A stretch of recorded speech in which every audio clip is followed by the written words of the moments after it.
President Obama's jobs and deficit reduction plan includes a new tax proposal. He calls it the Buffett rule.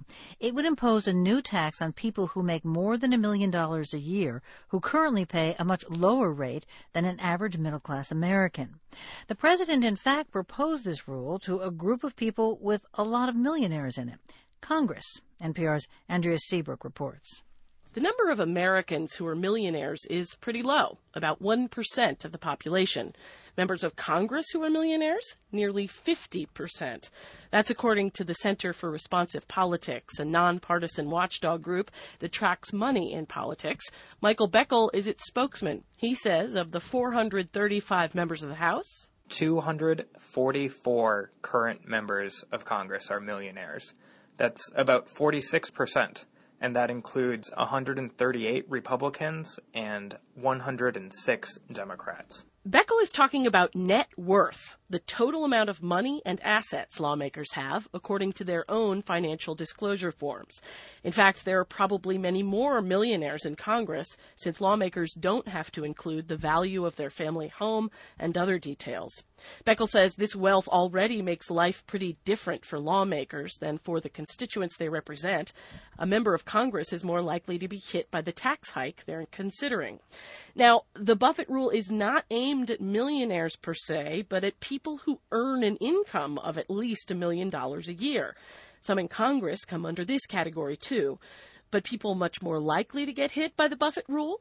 The donors. We don't know how many political donors are millionaires, but we do know that it takes a certain amount of disposable income to make political contributions. Campaigns are expensive. In 2010, says Beckel, the average winner of a House race spent $1.5 million. The average Senate winner spent close to $10 million. The hot races are even more expensive, and about half of that money on average comes from an elite group of very wealthy donors.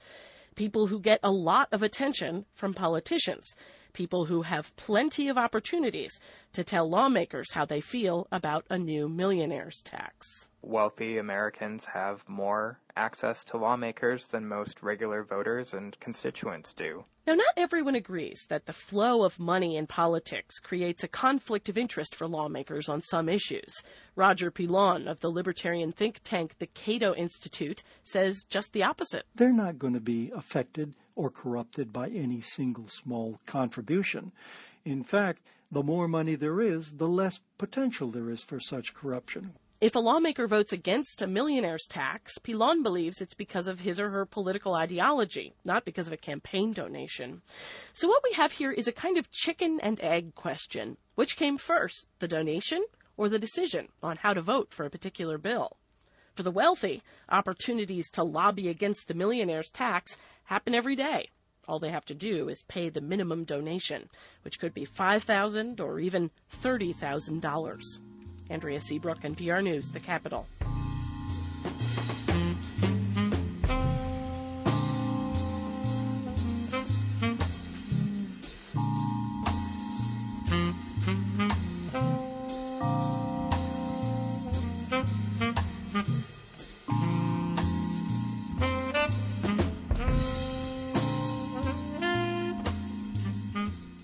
This is NPR News.